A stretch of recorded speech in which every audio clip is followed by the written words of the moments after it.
consultor econômico da ONU, conselheiro de vários municípios e países e coautor de mais de 40 livros. Os últimos livros escritos pelo professor é A Era do Capital Improdutivo, O Capitalismo se Desloca, Novas Arquiteturas Sociais e Sociedade Vigiada. Para mim, grande, porque eu considero o professor Ladislau uma das figuras intelectuais mais importantes do país, com um conhecimento profundo sobre a estrutura econômica do nosso país e do mundo. Ele viajou vários países do mundo, então ele tem uma visão muito abrangente de todos os problemas econômicos e sociais.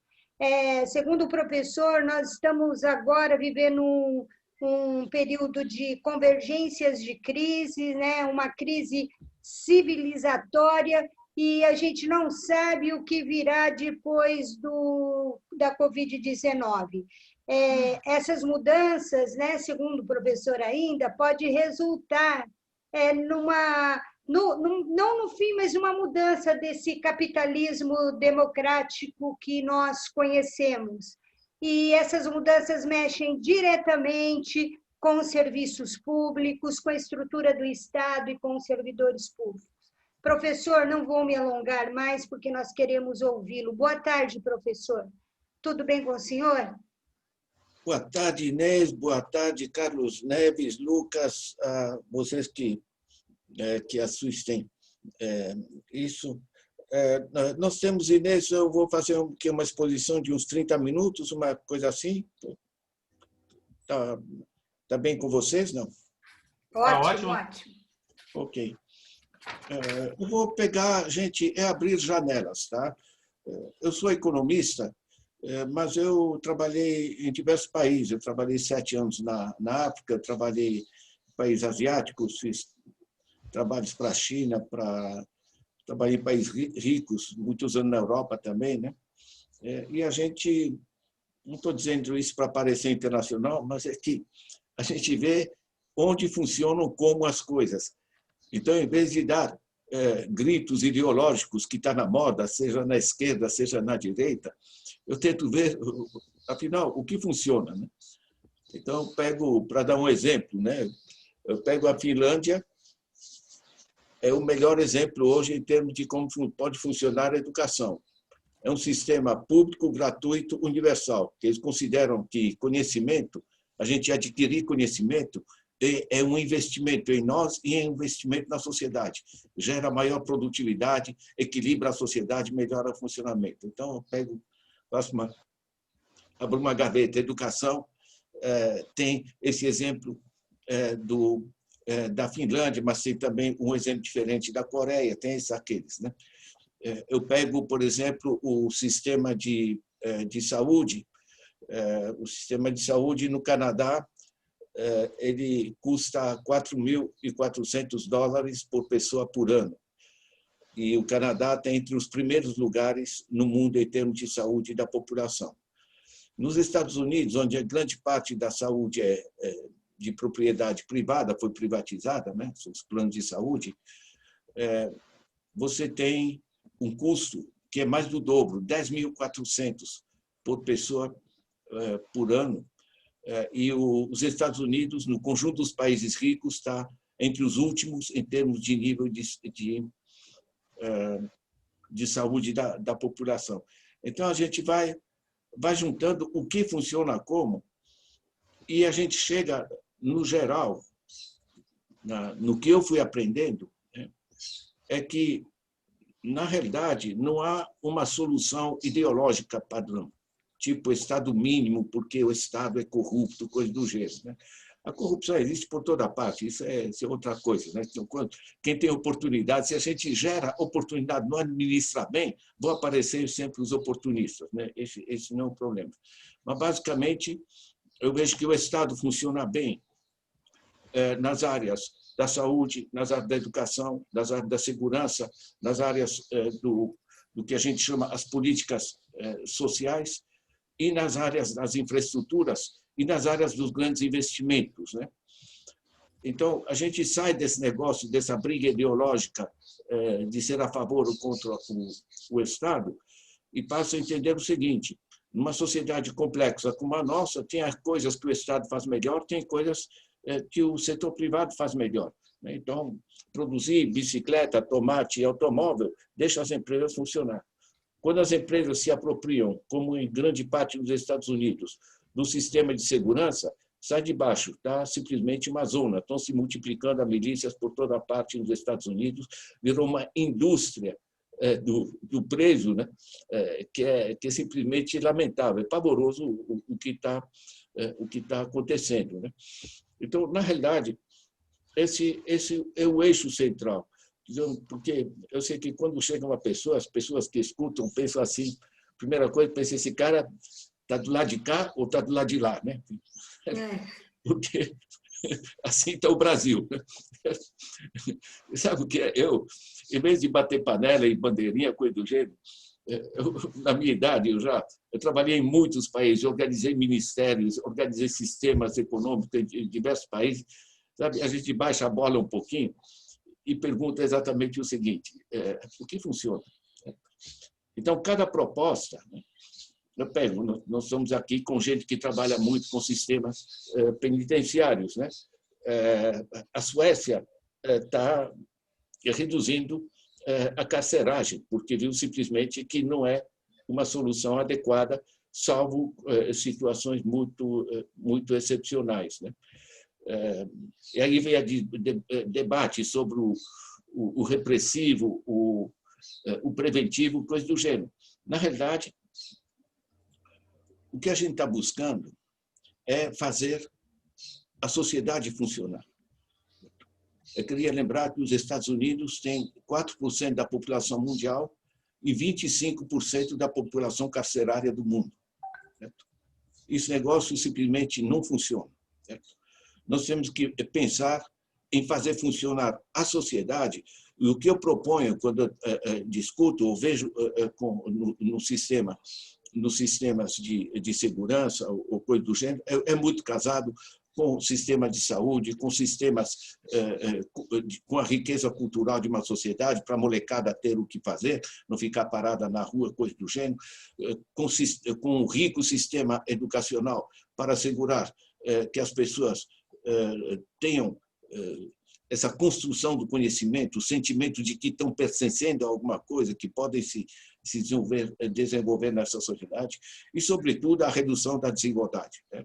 Porque, olha, meu primeiro emprego, Lucas, foi no Jornal do Comércio, do Recife. Eu cobri a área rural. Né?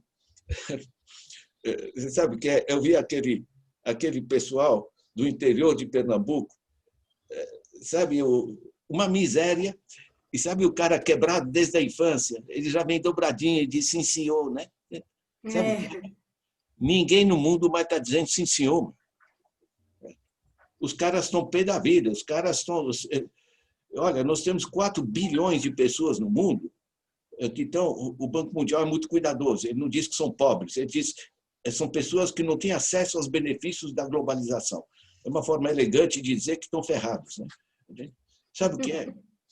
Hoje, essa gente pobre, em qualquer bairro de São Paulo, em qualquer lugar do país ou do mundo, essa gente que está excluída, eles sabem perfeitamente que há condições dele ter uma clínica decente para a mulher parir, de ele ter uma escola decente para o moleque, coisa do gênero. Não tem mais idiotas perdidos, enfim. Acabou, sim, senhor. Já não se fazem pobres como antigamente. Ou seja, se a gente não se assegura direitos para a sociedade, esse negócio não funciona. Agora, a coisa que despenca em cima do policial, em cima do cara da penitenciária, é as consequências de outra coisa. Essa outra coisa que nós temos os dados que saíram recentemente, são dados internacionais sobre o Brasil. Nós, no Brasil, temos 42 bilionários em dólares. Esses 42 bilionários, eles, entre 18 de março e 12 de julho, basicamente em 4 meses, aumentaram suas fortunas em 180 bilhões de reais. Isso com a economia não só parada, como está caindo. Eles aumentam suas fortunas, que já eram grandes, em 180 bilhões de reais. 180 bilhões de reais, sabe o que é? São 6 anos de Bolsa Família. Em vez de ser para 50 milhões de pessoas, não, é para 42 pessoas, 6 anos de Bolsa Família, em 4 meses, durante a pandemia, com a economia paralisada. E tem mais, eles não pagam impostos. Certo? Desde 1995, lucros e dividendos distribuídos são isentos de imposto. Eu, professor Ladislau, pago 27,5%. Eles não pagam imposto e ficam felizes, né? Com o Trump fica feliz de não pagar imposto, tá? Pagou $750 de imposto. Da fortuna. Sabe por quê? Essa gente gosta de ter os filhos nas universidades públicas, né? Pagas pelo imposto de alguém, de ter a rua asfaltada, pago pelo imposto dos outros. Certo? Estão entendendo? Ou seja, nós estamos numa situação em que nós precisamos reequilibrar a sociedade. Né? Eu gostei muito da expressão da Inês, né? Que é uma crise civilizatória, e é. Deixa eu dizer uma coisa básica. Nosso problema não é econômico. Eu pego o PIB do Brasil de 2019, 7 trilhões e 300 bilhões de reais. É muita grana. Divide pela população, 212 milhões de habitantes. Sabe o que dá? O que a gente produz hoje de bens e serviços dá 11 mil reais por mês por família de 4 pessoas. 11 mil reais por mês por família de 4 pessoas. Com um pouco de redução de desigualdade, dá para todo mundo viver de maneira digna e confortável. O moleque ter oportunidades, os pais poderem, enfim, ajudar o moleque a se desenvolver, coisa do jeito. Isso é básico, tá? Não são leis econômicas que produzem isso. É sem vergonhice mesmo. É falta de justiça, de decência na organização social. Essa situação está sendo discutida hoje, não só no Brasil, a busca de novos rumos, como no mundo todo. Nós temos, no mundo, se você pega o PIB mundial, 85 trilhões de dólares, divide pela população mundial, 7,8 bilhões de habitantes, o que se produz hoje no mundo de bens e serviços dá 18 mil reais por mês por família de 4 pessoas. Nosso problema, nem no mundo, nem no Brasil, não é econômico, não é de falta de recursos, é de organização política e de organização social. Eu não vejo grande mistério nas pessoas votarem no Trump nos Estados Unidos, votarem no Bolsonaro aqui, no Erdogan na Turquia, no Duterte nas Filipinas e por aí vai. Dá para fazer uma lista. Por que a democracia está indo para o brejo? Porque se você não responde ao andar de baixo, é o que eu estava dizendo, os pobres estão pé da vida. Você veja que todos esses caras que se elegeram, eles têm um denominador comum. Todos eles dizem que são contra a política, são contra isso aí, são contra a corrupção, são contra... Né? Mas continua o mesmo caminho. No caso do Bolsonaro, é uma piada, porque ele faz 28 anos que mama no chamado erário público, certo? Sendo contra a política, né? Ele e os filhos, é uma coisa simpática, certo? Mas, basicamente, você sabe o que é? Tem muita gente frustrada na base da sociedade. E essa gente frustrada, você fazer um discurso de ódio para ela, olha como funciona, sabe? Você mobilizar gasolina, o ódio, né, professor? Põe gasolina nisso. Funciona muito mais do que chegar um cara, sabe o que é? Temos que construir mais escolas, temos que fazer assegurar a renda básica para todo mundo, temos que assegurar. Esse é o dilema. Né? Deixa eu trazer essa questão da convergência de crises. Né? Nós temos uma crise ambiental. Nós estamos destruindo não só a Amazônia, como estamos destruindo... Aliás, destruir a Amazônia, gente, é tão ridículo, porque o que aparece é que nós precisamos, a Amazônia nossa, temos que abrir espaço para a produção. Está aqui, no último censo de 2017, o censo agropecuário, nós temos no Brasil 370 milhões de hectares de estabelecimentos agrícolas. No conjunto, temos 225 milhões de hectares de boa terra agrícola e com água. Nós somos muito privilegiados. Nós somos a maior reserva mundial de terra agrícola parada. Desses 225 milhões, sabe quando a gente está usando? Você soma a lavoura temporária, a lavoura permanente, nós estamos utilizando 63 milhões de hectares. Onde é que estão os outros 160 milhões de hectares? Na mão dos grandes. Na mão dos grandes, ou parados ou subutilizados. Sabe o que é terra parada? 160 milhões de hectares, Inês. Isso é 5 vezes o território da Itália. O Brasil produz, nesses 63 milhões, produz só de grãos 250 milhões de toneladas de grãos. Isso dividido para a população, sabe o que dá? Dá 3,5 kg, o que a gente produz só de grãos, sem falar das batatas, etc. Só de grãos, o que a gente produz, dá 3,5 kg por dia por pessoa. E tem gente passando fome. De toda forma, você dizer que você precisa desmatar, queimar a Amazônia para abrir espaço para a produção, isso é uma idiotice ridícula, porque grande parte da terra do Brasil está na mão de grandes proprietários que estão esperando que valorize. Porque aqui se abre uma estrada, lá vai uma linha de energia, né? Isso vai valorizando, estou esperando, solta um pouco de gado e tem. Na realidade, o conjunto dos problemas ambientais, nós somos, com excesso de química no campo, nós estamos contaminando os lençóis de água subterrâneos, né? Os lençóis freáticos. Não há tecnologia para recuperar, para descontaminar águas subterrâneas. Nós temos o aquífero Guarani e outros, enfim. Isso aqui é um crime contra as próximas gerações, né? A gente sabe disso, sabe? Então, nós temos uma dinâmica que é a problemática ambiental, né? Nós somos um país que ainda se usa lixão e coisa do jeito, né? Gente, nós temos um outro nível de problema que é a desigualdade, tá? No caso brasileiro, a desigualdade é o eixo estratégico, o eixo principal. Quando você vê o nível em que vive a ampla maioria da população brasileira, é desesperador, simplesmente. Pega que 1/3 da população não tem acesso à internet. Agora, com essa pandemia, como é que o moleque vai estudar se não tem acesso à internet? Mais desigualdade ainda, né? Mais desigualdade ainda, que a gente chama a exclusão digital, né? Eu volto a dizer, tá? Não é falta de recursos. Só esses 42 bilionários começarem a pagar um pouco de imposto, porque não no mesmo nível de imposto que eu, certo?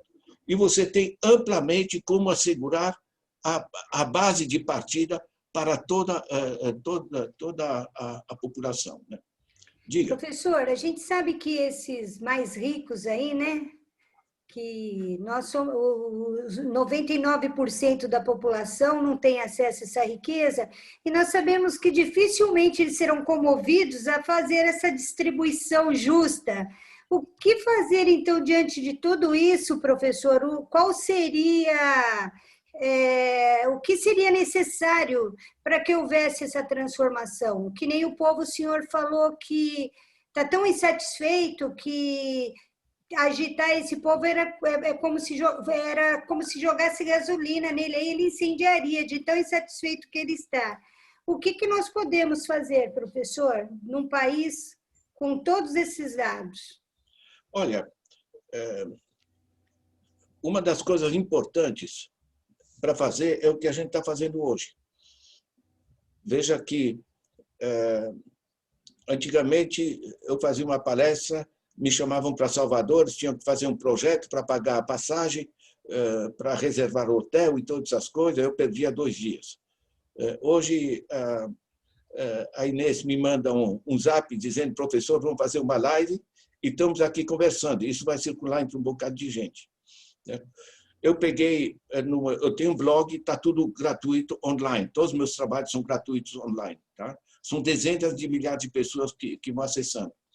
Eu peguei 3 minutos de uma fala que gravaram do Paulo Freire, discutindo com jovens como era a ditadura. Esses 3 minutos eu coloquei no meu blog e coloquei no meu Face, deu 4.700.000 acessos. Nossa! Sabe o que é? Nós temos a possibilidade de gerar uma pedagogia da transformação necessária para o país. Mesmo essa gente frustrada, eu entendo perfeitamente que eles votam com raiva, votam em qualquer um que vem com essa fala, com essa demagogia, certo? Mas, na realidade, nós podemos trazer ciência para toda a gente, compreensão efetiva das dinâmicas, certo? Porque não é no grito que vai se transformar o país, nas besteiras da cloroquina e coisas do gênero, certo? É com transformações reais. Você tem que repassar recursos para a paz da sociedade. Vou trazer um negócio básico para as pessoas entenderem, tá? Porque aqui eu vejo os caras que falam na televisão, nem eu entendo, sabe? Eu que tenho 4 diplomas de área de economia, montei um monte de sistema, né? Você sabe o que é? Porque para dizer que os bancos têm que ganhar mais dinheiro, porque isso alimenta os mercados, e os mercados, isso vai fazer funcionar o país, aí você tem que enrolar mesmo. Agora, basicamente, o que funciona é muito simples. Quando você repassa mais dinheiro para a base da sociedade, pode ser Bolsa Família, luz para todos, aumento do salário mínimo, etc. Toda essa coisa que eles estão negando hoje, certo? Quando você repassa mais dinheiro para a base da sociedade, isso gera demanda. Eu gosto muito de citar um empresário que escreveu no jornal O Estado de São Paulo: realmente está mais barato eu contratar. Eles quebraram os direitos, né, trabalhistas. Está mais barato eu contratar. Mas para que eu vou contratar se eu não tenho para quem vender? É óbvio. O cara que produz, em particular a pequena e média empresa, porque as multinacionais têm outras estratégias, né? Mas esses produtores, eles precisam de gente com dinheiro para ter para quem vender e precisa de crédito barato para poder financiar a produção. No Brasil, ele não tem nenhuma coisa nem outra, porque esses 42 bilionários que eu mencionava, essencialmente são banqueiros. E as pessoas não sabem, mas no Brasil generalizou-se a agiotagem. Eu pego aqui o rotativo, você atrasa o pagamento do teu cartão, você vai estar pagando 265% ao ano. No Canadá, você paga 11% ao ano. Certo? Isso que é o juro mais elevado no Canadá. Certo? O juro para a pessoa física no banco, na Europa, é 3,5% ao ano, 3,5% ao ano. Então, na realidade, a lógica é essa. Quando você passa mais recursos para a base da sociedade, ou seja, você organiza a economia não em função dos banqueiros, dos mercados, mas em função da população, isso gera demanda. As empresas, tendo para quem vender, a coisa vai funcionar e não vai gerar inflação. Por quê? No Brasil, as empresas estão trabalhando com apenas 70% da sua capacidade. Por quê? Porque não tem para quem vender e não tem crédito barato para investir. Então, na realidade, você gerando mais demanda por parte da população, as empresas têm para quem vender, você dinamiza tanto o comércio como as atividades produtivas. E veja bem que interessante, você aumentou o consumo das famílias. O que acontece é que no consumo, porque as famílias não mandam dinheiro para paraíso fiscal, tá? Elas consomem. Como tem um imposto sobre o consumo, 40% já volta para o Estado. Portanto, não gera déficit, não gera inflação. Agora, como você dinamizou a atividade empresarial, isso gera também imposto sobre o processo produtivo. Então, você somando a dinamização da economia, das atividades produtivas e a dinamização do consumo, você gera impostos suficientes para cobrir o que você colocou. E a máquina gira. Gente, isso aqui não é misterioso, tá? Porque não depende de proclamações ideológicas, porque funciona assim na Coreia do Sul, funciona assim no Vietnã, na China, no Canadá, na Alemanha, na Suécia, países radicalmente, profundamente diferentes em termos de estrutura política, mas a lógica econômica é essa aí. Ou seja, a ideia forte é que o que funciona não é a austeridade, que é o que estão nos vendendo aqui, mas o que funciona é justamente orientar a economia para as necessidades da população. Tá? E isso vai gerando efeitos multiplicadores. Viu? Vocês estão ouvindo uns cachorros aqui, não é culpa minha, é a vizinha, tá? Ela tem meia dúzia de cachorro, enfim. Faz mal, professor. Professor, a esse respeito, eu queria que o senhor falasse sobre o teto de gastos. O que o senhor acha desse teto de gasto e dessa reforma administrativa federal que agora deu uma paralisada, mas com certeza vai vir com tudo aí no próximo ano? Olha, o teto de gastos é um crime, tá? Porque eu vejo os países onde funcionam, quando eu falo desses negócios de organizar a economia em função do bem-estar da população, e não só de um segmento da população, mas da população em geral, ordem de grandeza, 60% do bem-estar econômico das famílias é dinheiro no bolso. Você paga o aluguel, faz a compra no supermercado. Os outros 40%, o que é? É acesso a bens públicos. Porque você não compra o teu hospital, você não compra a tua delegacia, você não compra a escola, coisa urgente, você tem que ter acesso. Onde funciona, tá? E eu pego um monte de país pelo mundo, certo? Toda essa parte, educação, saúde, cultura, segurança, essas coisas são públicas, gratuitas, universais. No Brasil, eles chamam isso de gasto. Curiosamente, vocês viram isso com Maria Lúcia Fattorelli, eles passam um monte de dinheiro público para os bancos e disso tudo bem. Não tem teto de banco, tá? Tem teto para as políticas sociais. E as políticas sociais, isso aqui não são um crime contra o país, certo? Porque isso vai atrasar a capacidade de progresso do conjunto da base da sociedade, né? Mas isso eu lembrei do exemplo que eu dei dos Estados Unidos e do Canadá, né? Certo? Nos Estados Unidos, eles privatizaram grande parte da saúde, está muito mais caro e é muito pior em termos de qualidade. Ou seja, é uma política burra. Tá? Você veja que coisa tão interessante. Eu pego o Financial Times. Financial Times é o órgão internacional dos grandes grupos financeiros. Tá? Eles dizem aqui, os governos terão de... É o editorial dele, não é alguém que escreveu lá. Os governos terão de aceitar o papel mais ativo na economia. Né? Isso agora na pandemia, para dizer, olha, acabou esse negócio de Estado mínimo. Né? Devem ver os serviços públicos como investimentos. Então, não é gasto. Isso é investimento nas pessoas. O moleque que estuda mais, a família que tem mais saúde, tudo isso aí, gente, né? É desenvolvimento, é atividade fim. O banco é atividade meio. Todo esse juro que ele extrai, alimenta os bilhões e alimenta os paraísos fiscais, mas não dinamiza o país. Essa gente não investe. Né? No Brasil se confunde aplicação financeira e investimento. Né? Em outras línguas isso é bem distinto. Né? Eu vou na Caixa Econômica Federal, onde tem minha conta, né?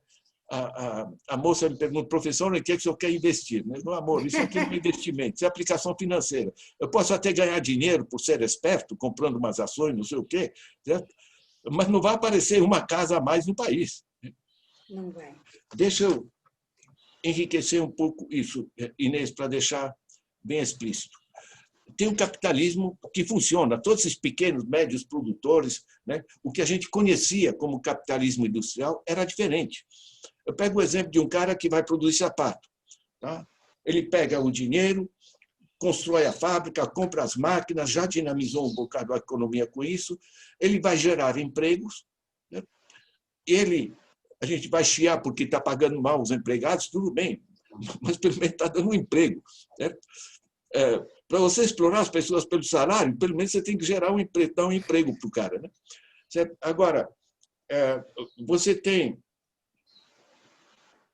Ele vai produzir sapato que é útil e ele vai pagar imposto e com esses impostos o governo vai poder financiar as políticas sociais que melhoram as condições da família, certo? Saúde, educação, etc., e as infraestruturas que melhoram a atividade das empresas, a produtividade das empresas, ou seja, a roda gira. Hoje, esse negócio mudou. Esses 42 bilionários, né, e todo um conjunto em volta disso, eles ganham com aplicações financeiras, eles não investem. Certo? É um sistema que hoje a gente chama de financiarização e que eu sistematizei. Gente, eu escrevo de maneira simples, tá? Qualquer cristão entende, mano. Até não cristão entende.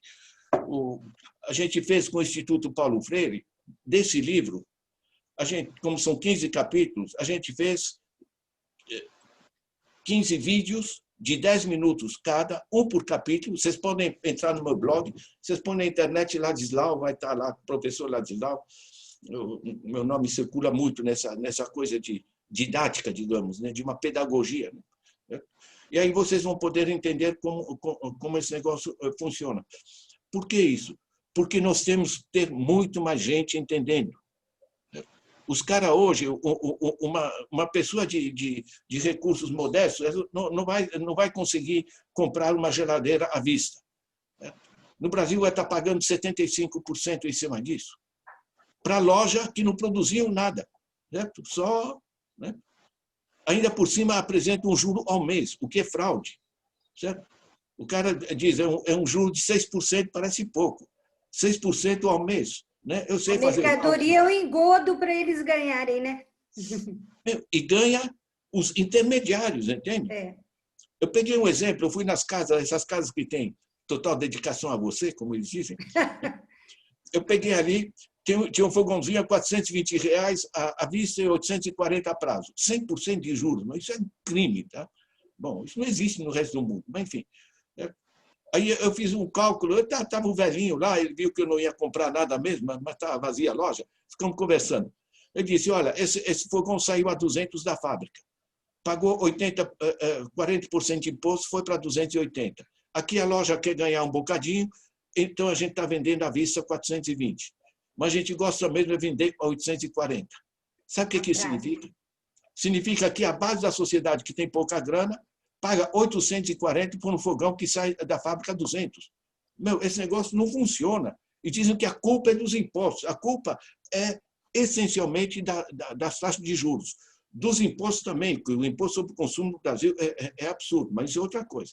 No Brasil, o pobre paga mais imposto proporcionalmente do que o rico, que é simplesmente enfim, uma balbúrdia, né? Como gostam de dizer nesse governo. Mas o essencial é que nós temos que resgatar a lógica desse sistema, porque nós podemos desintermediar. Nós já temos no Brasil 115 bancos comunitários de desenvolvimento. Gente de movimentos, de bairros, de pequenas cidades, coisa do gênero, simplesmente monta um pequeno banco comunitário, emite uma moeda. Eu tenho várias moedas que o pessoal me manda, né? Por exemplo, isso aqui é um maruá, certo? É legal, tá? Hoje, graças ao Paulo Singer, né? Ele negociou isso com o Banco Central. É legal você organizar. Você sabe o que é isso? Significa que, em vez de você pagar esses juros de agiota nos bancos, você faz a comunidade emprestar uns para os outros e faz uma cobrança apenas de um pequeno custo administrativo disso. Porque dinheiro é hoje apenas sinal magnético. Exatamente. Não existe mais em papel, né? Não, você pega um banco, por exemplo, dos Estados Unidos, o Banco Prosper, né? É um banco, chama banco, mas é uma plataforma. Tá? É um Uberzinho, né? Mas em vez de ser o grande Uber que chupa o dinheiro do bolso do motorista, certo? É um Uberzinho de uma comunidade que uns emprestam para os outros, se conectando na plataforma. Os custos são praticamente nulos. Hoje eles é muita grana. Hoje é uma rede imensa e eles mandaram uma banana para os bancos. O cara que fundou esse negócio, ele diz, a atividade bancária é essencial. O banco não. Para que pagar juros para intermediário? Isso é pedágio privado sobre as nossas atividades. Isso paralisa a economia, né? Vale a pena vocês pegarem esse livro, tá? Pegar esses vídeos, para vocês terem ideia. Uns tempos atrás, agora, fiz uma aula online, né, com o pessoal de um conjunto de favelas do Rio. Né? Eles pegaram os vídeos, pegaram, como o texto também está online gratuitamente, eles estão formando líderes comunitários com esses livros. Ou seja, com essas novas tecnologias, e eu sugiro ao Lucas, nós temos um novo jornalismo pela frente. Nós podemos gerar uma pedagogia para a população e tornos dela resgatar o controle dos processos. Gente, eu rodei o mundo, tá? Agora, não existe Papai Noel, tá? Em termos econômicos, sinto informar. Tá? Ou seja, ou as pessoas se organizam, município por município, bairro por bairro, para resgatar o controle das suas economias, senão vai ficar pendurados. Né? Professor, o senhor, voltando a falar no servidor público, o senhor fala que a gente tem que voltar no básico, né, para recuperar os serviços públicos e voltar ao básico, e que a gente tem que chamar o servidor à conversa, ao diálogo, como estamos fazendo hoje. Mas muitas vezes é muito complicado conscientizá-los a respeito disso. Eu queria que o senhor explicasse o que é voltar a esse básico e a importância do esclarecimento do servidor. Olha, uma das armas, digamos, usadas pelos bandidos mais demagógicos da política, né, é dizer, olha, a culpa é dos impostos, a culpa é do setor público, a culpa é desses caras lá enfim, o símbolo é aquele casaco pendurado na cadeira, enfim, o Barnabé, todas essas coisas. Sabe? Isso é profundamente sem vergonha, tá? Porque o Estado é simplesmente necessário. Agora, o resgate disso, deixa eu pegar um exemplo prático. Tá? Tem uma cidadezinha no interior da Bahia, no semiárido baiano, chama Pintadas. Pequena, tá? 12 mil habitantes, no semiárido, a 68 quilômetros do asfalto. Vocês imaginam o que é isso, tá? No Nordeste. Todo ano, iam 3 mil pessoas aqui para o estado de São Paulo para cortar cana ou para colher laranja. Por quê? Aí eles me dizem, não, porque lá não tem emprego. Digo, mas por que não tem emprego? Não, tem emprego porque é pobre. E eu pergunto, e por que é pobre? É pobre porque tem um monte de coisa para fazer. Então, como tem um monte de coisa para fazer, eles vão cortar cana em São Paulo. Eles elegeram uma prefeita, tá? Uma mulher porreta, né? Do movimento social. Né? E, quando elegeram essa mulher, a Neuza, o governo do Estado mandou fechar a única agência bancária local. Né? Então, no Brasil, tem que mostrar quem manda. Né? É a vingança. Né? Eles não se assustaram. Montaram uma cooperativa de crédito. Aí eles viram que o dinheiro parou de sair, que eles achavam que o banco não financia. O banco não financia. O banco tira muito mais do que traz, porque ele te dá um empréstimo, mas a quantidade de juros que ele chupa, ele te quebra, certo? E você fica pendurado. O que os banqueiros dizem, né? O pessoal diz, o banqueiro detesta o bom pagador. Não sei quantos dos que vão assistir isso estão ferrados, certo? Mas você se ferra, você vai lá no banco, não estou conseguindo pagar, e diz, meu amigo, senta aqui, vamos renegociar essa dívida, olha, e você vai, né? Olha, isso aqui é escandaloso, tá? É escandaloso. Tá? Deixa eu lembrar que você a compra, por exemplo, na França, agora, o custo do empréstimo para comprar uma casa, empréstimo imobiliário, está inferior a 1% ao ano. Tá? Porque eles querem dinamizar os processos. Mas, voltando a Pintadas, eles montaram a cooperativa de crédito e fizeram um acordo com a Universidade do Recôncavo Baiano para trazer tecnologias do cultivo do semiárido, porque o semiárido pode ser produtivo, mas exige determinadas tecnologias. Né? Então, o pessoal, ao invés de migrar para São Paulo, passou a trabalhar nas próprias terras e tinha uma base financeira a partir do próprio banco cooperativo. Certo? E sabe o que eles fizeram? Mudaram o currículo escolar.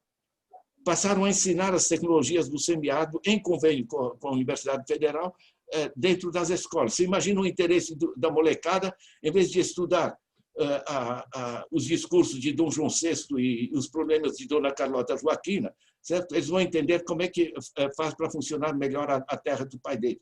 Sabe o que é?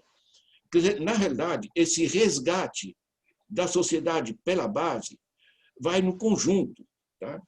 Eu trago isso porque, veja bem, nós estamos falando aqui no sindicato e com gente, por exemplo, da área penitenciária, que é extremamente penoso, certo? É o pessoal que carrega nas costas a zona que os ricos estão fazendo, certo? Porque não é assim que o povo é naturalmente bandido e coisa do gênero. Essencialmente, são falta de oportunidades. Né? Deixa eu sugerir a vocês, porque eu, como professor, basicamente, eu fornecer ferramentas. Tá? Esse livro aqui é um estudo que a gente fez com Paul Singer, com um monte de gente, mobilizando mais de 400 pessoas. Trabalhamos 1 ano e meio. Eu fiz a coordenação científica. Tá? Isso chama Política Nacional de Apoio ao Desenvolvimento Local. Vocês entram no meu blog, double.org, coloca desenvolvimento local, vocês vão ver essa capinha.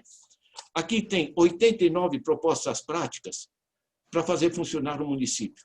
A gente não fez assim o estudo de grandes livros, coisas. Não, nós rodamos o país, tá? Trabalhamos 1 ano e meio, certo? Falando com gente das comunidades, com gerentes de banco, com ministro, o diabo, certo? Prefeitos, etc., até chegar a essas 89 propostas práticas, para as pessoas resgatarem. Gente, o que vier de cima é sobremesa. Tá?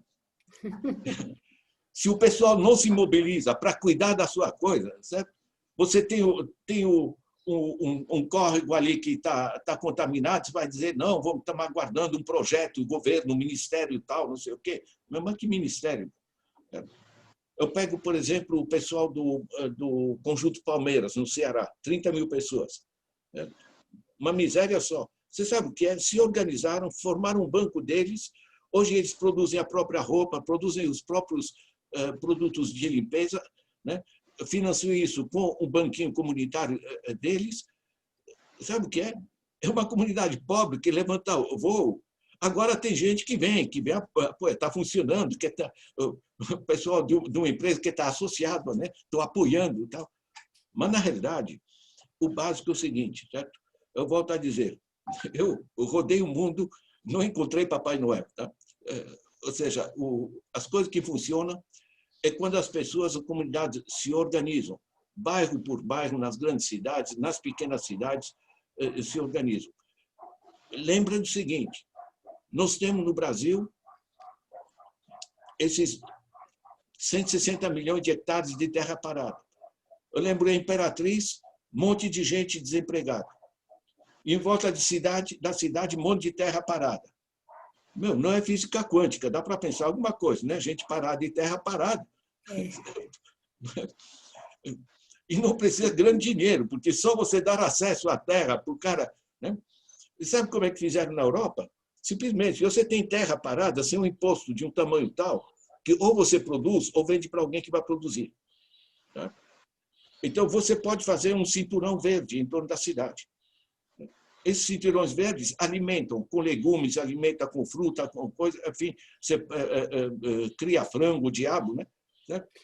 Você alimenta a cidade. E você sabe o que é Imperatriz? Eu fui ver no supermercado, 80% do que está nas gôndolas do supermercado vem de São Paulo, 2.000 quilômetros de caminhão. Um dos lugares mais pobres que eu conheci, Imperatriz, do Maranhão. Então, meu pai está enterrado lá, por isso que eu vou lá de vez em quando pagar um tributo para o... Viu, professor, a gente vê que não são ideias simples, porque exige que a pessoa trabalhe, que a pessoa tenha criatividade e valorize a riqueza local, né? Então, não é simples, mas não é impossível. E isso independe da política e também nos liberta dessa escravidão externa, não é verdade? Que hoje é um dos grandes problemas. Nossa economia macro, né, é muito atrelada à economia externa. E externamente a gente sabe que o modelo é o mesmo. O dinheiro está na mão de poucas pessoas e essas pessoas dominam o mundo. E essas ideias que o senhor nos passa, elas são totalmente viáveis e aos poucos a gente vai se libertando também, não é verdade? Porque sem liberdade econômica não existe liberdade, né? É óbvio, é óbvio. Você tem que ter oportunidades, né? Você, com um pequeno imposto em cima dos mais ricos, que não pagam impostos e não produzem. Tá? É diferente do antigo produtor de sapato, que eu respeito. Tá? Eu posso xingar porque está explorando o trabalhador. Agora, pegue no Brasil, 212 milhões de habitantes e apenas 33 milhões de empregos formais privados. Essa é a situação. Né? Não é só os 13% de desemprego. Se você pega 40 milhões de gente no setor informal, está aqui vocês podem pegar o documento do IBGE, Síntese de Indicadores Sociais de 2019. Eles têm um pequeno capítulo, subutilização da força de trabalho. Da mesma maneira como eu mencionei a subutilização da terra, tanta terra parada, né? Nós temos tanta gente parada. Esse pessoal que se vira vendendo picolé, pipoca, o diabo, né? Enfim, fazendo pequenas coisas, eles têm uma renda, em média, que é a metade do pessoal que tem um emprego formal. Isso, se você pega esses 40 milhões de pessoas que se viram, mais os 14 milhões de desempregados, mais o pessoal que gostaria de ter um emprego, mas não sai de casa porque, enfim, não tem perspectiva, coisa do gênero, a gente chama de desalentados. Tá? Você tem tranquilamente 60, 70 milhões de pessoas subutilizadas nesse país. Meu, sabe o que é isso? Isso é organização política e social. Cidade por cidade, você pode fazer como faz na Índia. Na Índia, toda a prefeitura tem que ter um cadastro de projetos intensivos em mão de obra. Saneamento básico, arborização, um monte de coisa. Cinturão hortifrutigranjeiro, coisa do gênero. E a prefeitura é obrigada a dar um salário básico para ele, para executar esses projetos, e se ele não consegue elaborar esses projetos, ele vai pagar a metade disso, mesmo a pessoa não produzindo nada. Né? O Celso Furtado já dizia o seguinte: quando o cara não produz nada, qualquer atividade é lucro. o que é óbvio. Você sabe o que é? Eu fico triste, porque um país com tanto potencial. Eu uso muito o livro, vocês devem conhecer, A Elite do Atraso, do G.C. Souza. Né? Um baita livro. Sabe o que é? Essa elite, ela só tem de elite que fica sentada ali, aparecendo nas fotos, né?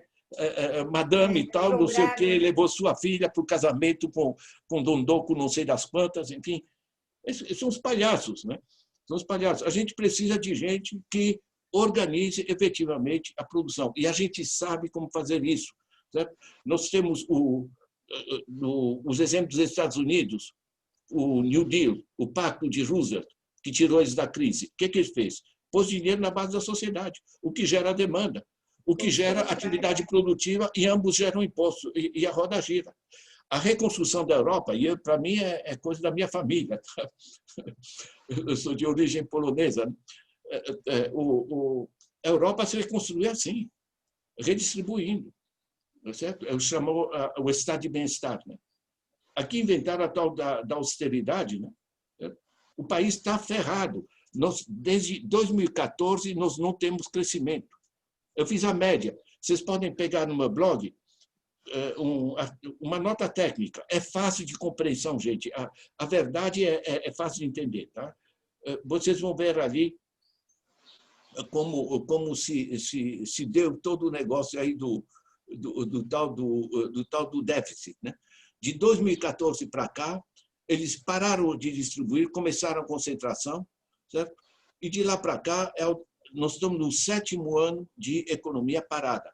A média desses 7 anos, certo? Ou desses 6 anos até 2019, não é pouco crescimento, é menos 0,4 ao ano. Decréscimo. É decréscimo, certo? Esse negócio não funciona. Isso antes da pandemia. Né? Professor, como que o senhor vê o Guedes, ele critica o servidor público, né? Fala que o servidor público está ganhando bastante, tem que tirar do servidor público, mas eu queria que o senhor explicasse quem é o Guedes dentro desse sistema financeiro, aí a ligação dele com o Pactual. Olha, cadê essa revistinha? Anda por aí. Não tem, está aqui. Ai, olha, eu li no Economist, né, que o Paulo Guedes era se gabando ali de ter sido cofundador do BTG Pactual. O BTG Pactual não é para nós, tá? É para gente que tem dinheiro. Em termos técnicos, é um banco que se chama Asset Management, basicamente gestão de fortunas. Tá? Quando eu vi que o Paulo Guedes é cofundador, eu fui lá no Valor Econômico, que é muito confiável, e o Valor Econômico me dá as estruturas das grandes empresas, em particular das financeiras. Por acaso, eu abri aqui, deu o Banco Santander. Tá? Mas aí eu peguei o BTG Pactual. Pegando o BTG Pactual, aí eu vi, ele tem uma filial nas Ilhas Caimã, ele tem uma filial no Panamá, ele tem uma filial no Luxemburgo, ele tem uma filial nas Ilhas Virgens Britânicas. Aí eu levantei, está no meu blog, vocês podem pegar quem é o nosso ministro da Economia. Né? Eu peguei, listei 38 filiais em paraíso fiscal. Como é que funciona? Funciona que o dinheiro de evasão fiscal, dinheiro de corrupção e dinheiro de lavagem de dinheiro, que não tem como se estabelecer confortavelmente aqui, ele vai procurar um banco como o BTG Pactual, né? E o dinheiro vai aterrissar no Panamá, nas Ilhas Caimã, etc. É dinheiro que não paga imposto, não é investido, resulta de exploração financeira e não de produção. Gente, como é que a gente tolera esse negócio? Os americanos fizeram um levantamento para nós, uma organização britânica, o Tax Justice Network, TJN. Tá? Eles levantaram que o Brasil tem em paraísos fiscais, isso em 2012, tá? Que foi depois da crise de 2008 que eles fizeram esse levantamento. Em 2012, o Brasil tinha em paraísos fiscais 520 bilhões de dólares. 520 bilhões de dólares dá mais ou menos 2 trilhões e meio de reais, né? Multiplicando por 5 aí, arredondando. Você sabe o que é isso? Num país onde o PIB é 7,3 trilhões, você tem lá fora, não é que sai todo ano, mas tem um estoque lá fora de 2,5 trilhões. Gente, olha, faria diferença aqui. O pessoal fala muito da corrupção do Lula e coisas do gênero e tal, eu fico comovido. Tá? Agora, você falar em pedalinho, em triplex, coisa assim, 2 trilhões e meio de dólares, francamente... É vergonhoso, não, né? Isso não cabe na cueca, viu? No sistema de montar cueca. Carlos, desculpa, eu não, pode fazer sua pergunta. Você me perdoe aquela hora eu ter passado batido. A gente sabe, Inês. É que a Inês ela gosta tanto dos temas que ela vai fundo mesmo. Né? Professor, uma pergunta só que o senhor tocou bastante nesse assunto, né? E essa questão do Guedes destruir o sistema que hoje faz parte do servidor público, né? Porque o servidor público também faz parte dessa introdução da economia para os mais pobres e necessitados, né? A destruição do sistema do servidor público hoje também não seria uma construção de tirar a fiscalização que o servidor faz e também ajuda a distribuir essa renda ou ajuda para os mais necessitados no país para usar e terceirizar isso, porque vai ser mais econômico, né? Em tese para o Estado, só que a gente vai pagar mais por esses trabalhos. E esses trabalhos vão chegar cada vez menos para a população pobre. Não é aquela população que não tem acesso, é a população pobre, destruindo, né, o que já acontece já faz há 2 anos. Né?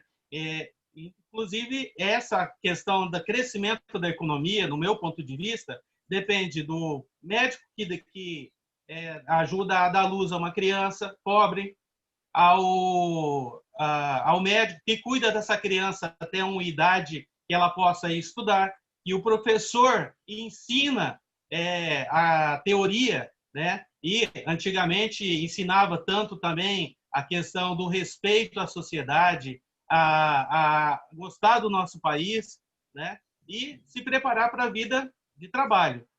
E hoje em dia eu vejo a destruição do serviço público, do sistema de educação, do sistema de acompanhamento às famílias e principalmente a colocar essas pessoas na marginalidade, né? Por quê? Fica mais fácil controlar quem não sabe nada, né?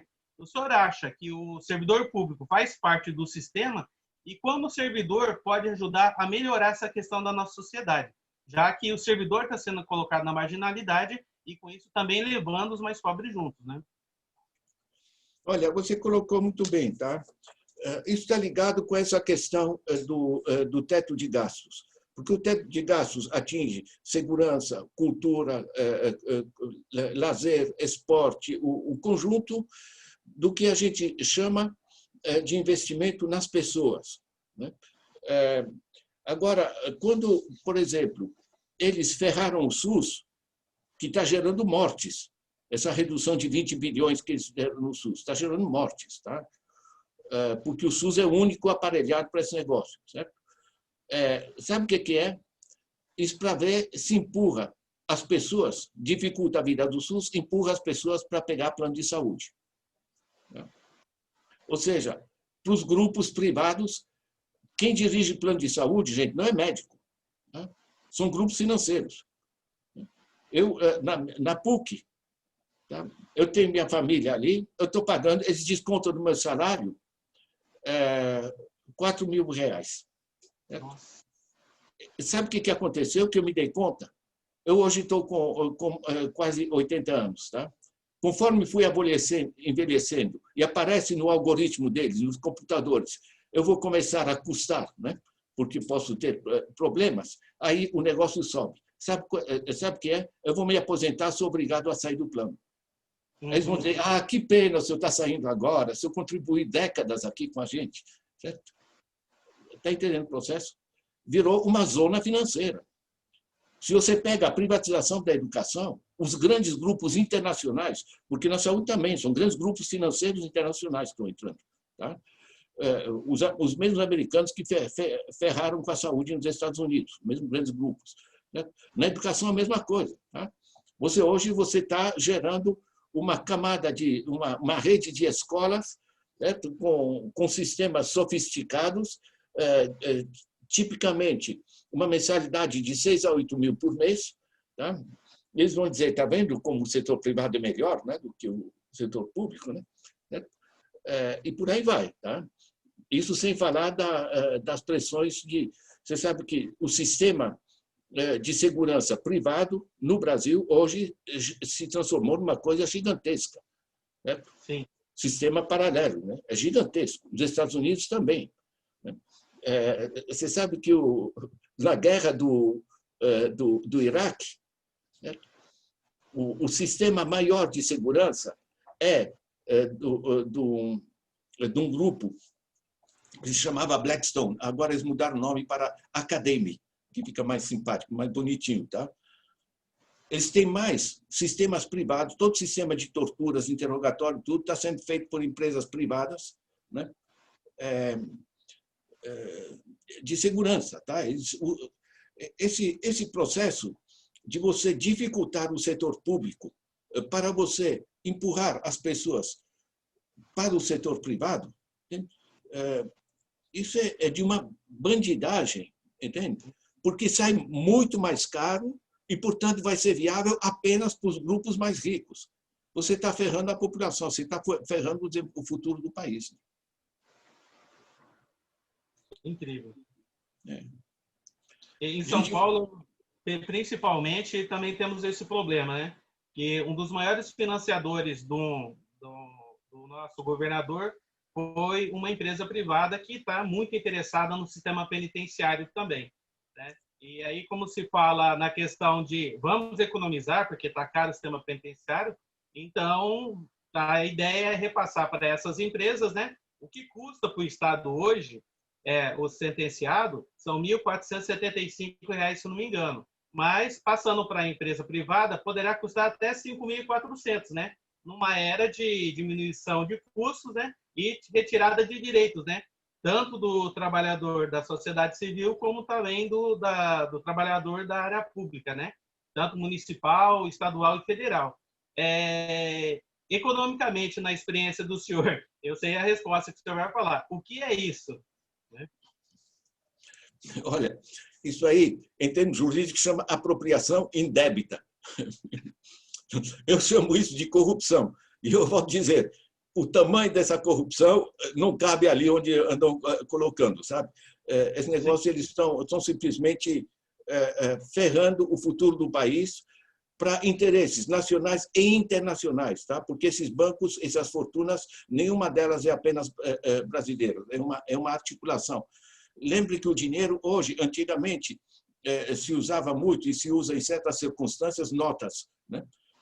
Agora, 97% da liquidez hoje do dinheiro são sinais magnéticos. É no teu cartão, é no computador, coisa do gênero.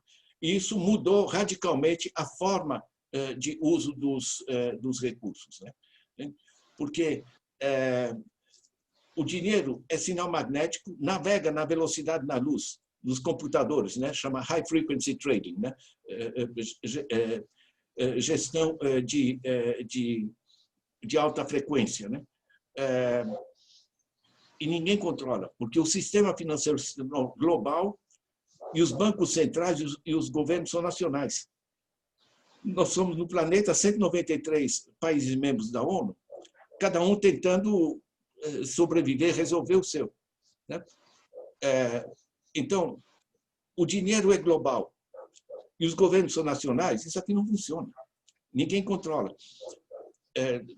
Inclusive, é uma discussão mundial hoje, porque, por exemplo, grandes grupos como Amazon, Apple e outros não pagam imposto. Quando um governo aperta para eles pagarem imposto, eles chamam de sistema sabonete, é muito sofisticado, né?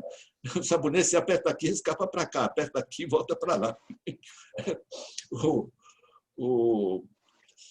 Eu acho essas coisas trágicas, né? Tem falas dos banqueiros, eles dão risada nesse negócio, né? Eles dizem, por exemplo, né, porque eles sabem que você pode endividar o pobre vai se matar e vai continuar pagando, certo? Você tem um monte de gente que já pagou 3, 4 vezes o seu empréstimo e continua pagando. Nós temos 61 milhões de adultos no Brasil, 61 milhões. Vocês entram no SPC, vocês vão procurar lá, de gente que está ferrada, né? O Serasa Experian chama os negativados, né? O povo chama como de nome sujo, né? Quer dizer, esse sistema simplesmente ferra a economia no seu conjunto, né? Eu tenho a esperança que essa fase trágica que a gente está atravessando, isso aqui, eles tiraram a Dilma, isso aqui foi um golpe, enfim, absolutamente escandaloso. Eles encobrem a corrupção de maneira absoluta. Aliás, eu tenho... Já viram que eu tenho livrinho para um monte de coisa, né? Gente, eu sou professor recomenda a leitura, é assim. Mas é tudo online, gratuitamente no meu blog. Tem um livrinho meu, pequeno, amarelo, chama Os Estranhos Caminhos do Nosso Dinheiro. Olha, você vai se divertir muito vendo como funciona o negócio. Olha, a massa de dinheiro, entende?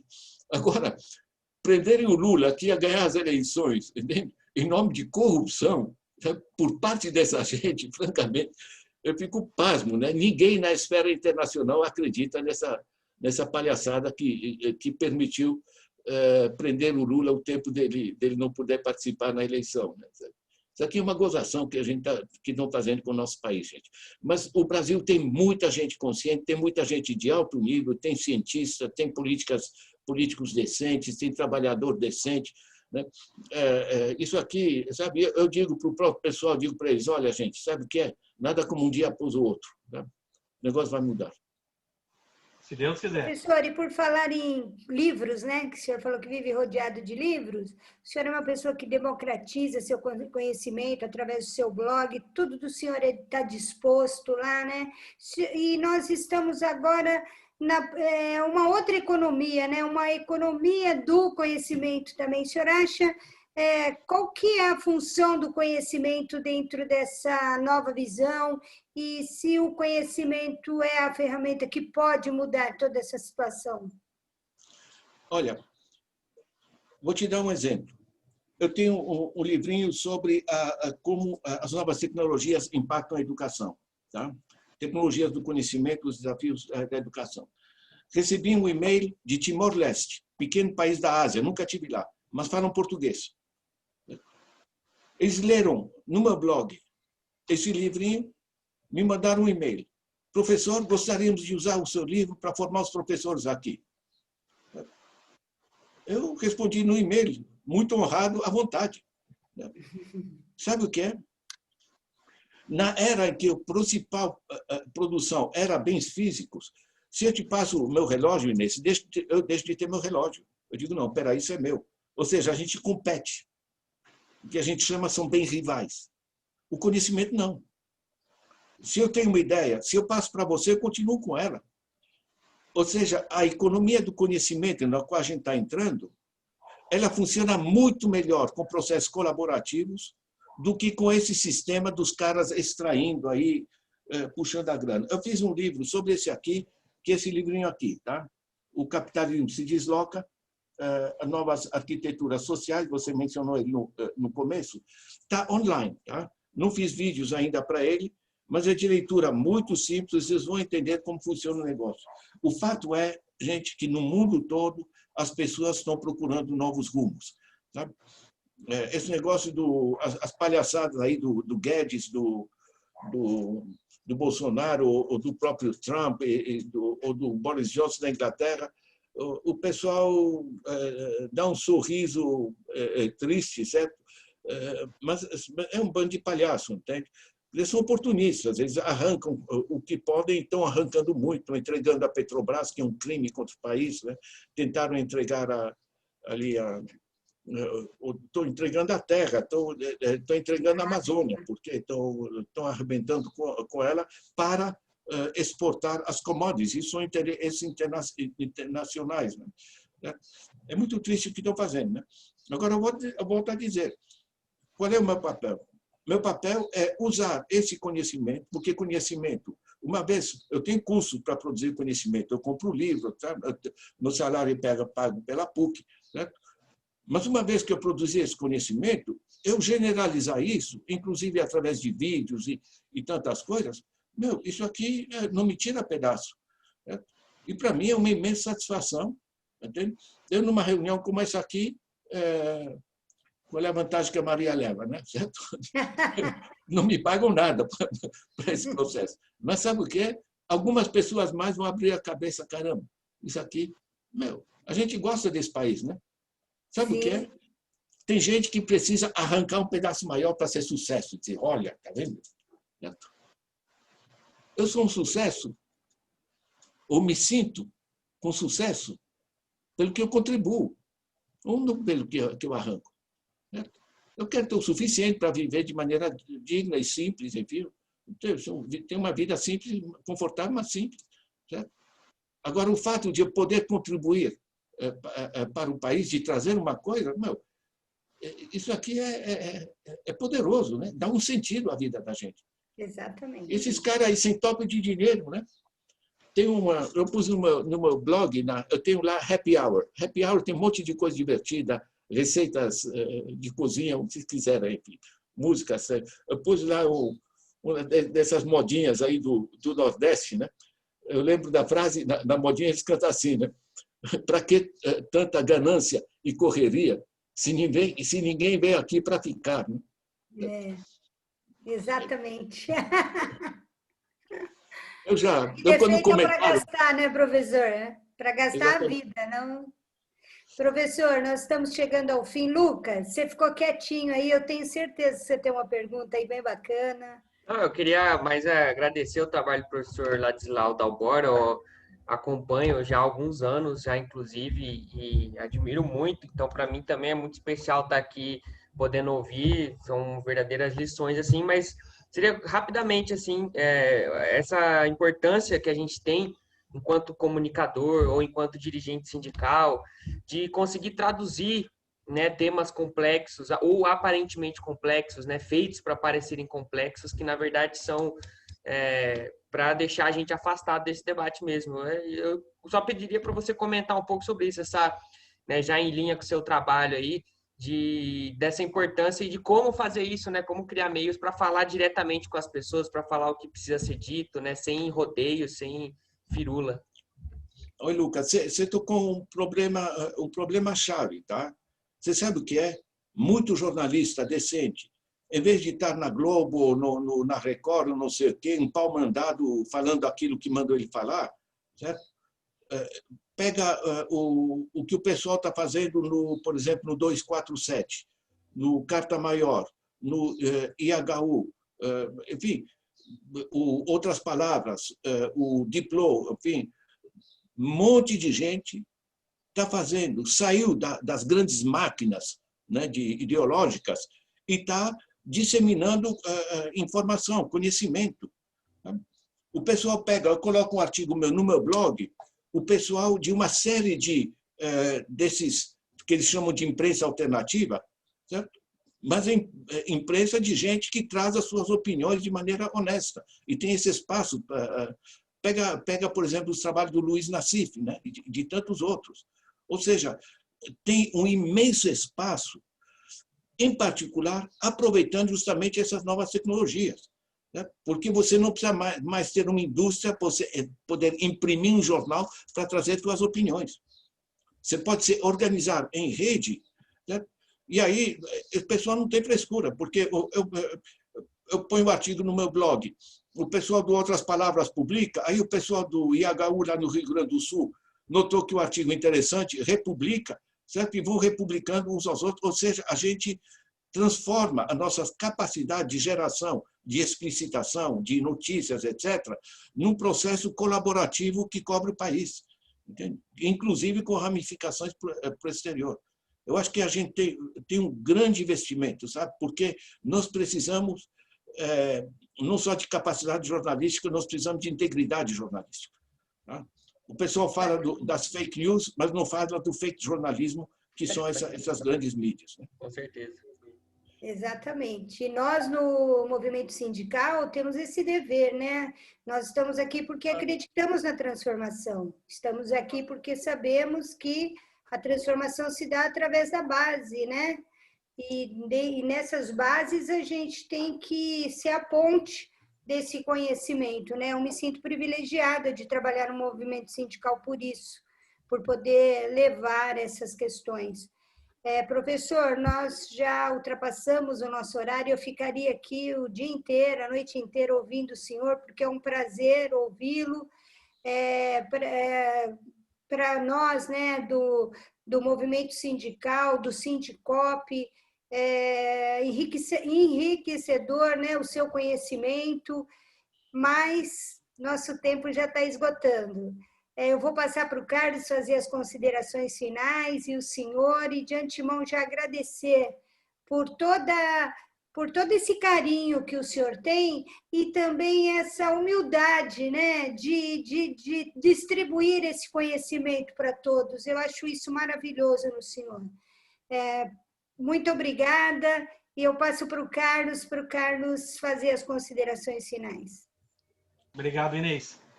Bom, primeiro eu vou agradecer ao professor, né, por essa aula que praticamente elucida muita coisa do que acontece na área econômica, né, na questão do servidor público, municipal, estadual e federal. Né? E me dizer ao senhor, que eu já tinha comentado do senhor, a gente estava numa euforia doida, né, quando o senhor aceitou o nosso convite. Muito obrigado, porque um dos meios que nós acreditamos em melhorar a questão do sistema penitenciário e a vida dos servidores e também da sociedade civil é a disseminação da informação, é da notícia de quem sabe o que está falando. É da notícia verdadeira, sem enrolação, sem mentira, sem manipulação, né? Eu acho que é por isso que, às vezes, a gente tem muita dificuldade de transmitir a informação da forma que ela é. Porque muita gente não aceita a verdade, prefere acreditar nos factóides, nos fake news, do que na realidade que está acontecendo atualmente, né? E essa é a nossa preocupação. Tanto que nossos materiais que estão sendo produzidos, né, nós gravamos e depois disponibilizamos para as pessoas depois das lives, né? E o Sindicoop tem mais preocupações ainda. Mesmo agora na questão da pandemia, nós não paramos, estamos atendendo o pessoal de forma virtual, tá? Quem quiser passar por atendimento com a gente, tem o telefone 14997 48 7006, né? E pode entrar em contato. Nós não paramos, continuamos ainda correndo atrás, e vocês verem que até o professor, que poderia estar em casa, tranquilo, ele está aqui com a gente participando, disseminando a informação, né? E eu agradeço muito ao senhor, tá? De coração mesmo, e esperamos ter uma próxima oportunidade para a gente discutir mais um pouco esses temas, né? E, como a Inês disse, nós podemos ficar aqui no dia inteiro, a noite inteira, conversando com o senhor, que a gente não ia cansar.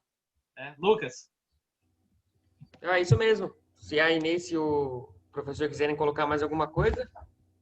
Eu vou passar a palavra para o professor encerrar, então. Gente, eu agradeço a vocês. Eu gostaria muito de ter uma contrapartida, digamos assim. Vocês pegarem o blog e utilizarem, por exemplo, esses 15 vídeos da Era do Capital Improdutivo, vocês podem organizar a formação de muita gente, tá? São milhares de pessoas hoje que utilizam esses vídeos de norte a sul do Brasil para se formar entre si, para entender os mecanismos que estão deformando o nosso desenvolvimento, certo? Ou que estão travando o nosso desenvolvimento. Nós precisamos de muito mais gente que tenha, sabe, a compreensão das ideias é uma arma poderosa, sabe? Enquanto a gente não tiver mais gente entendendo, vai ser difícil, né? Usem, abusem do blog, qualquer coisa, vocês mandam notícia. E um grande abraço para todo mundo que assistiu aí, para vocês, e parabéns pela iniciativa, viu? E obrigado. Um bom futuro jornalístico, Lucas. Opa, obrigado. Obrigada, professor. Valeu. Obrigada, Lucas. Obrigada, Carlos. Uma boa tarde para todos e a todas, e até a próxima quinta-feira. Se Deus quiser. Saiu, Lucas? Pronto. Pronto? Foi bom, né? Foi excelente. Ótimo. Viu? Agora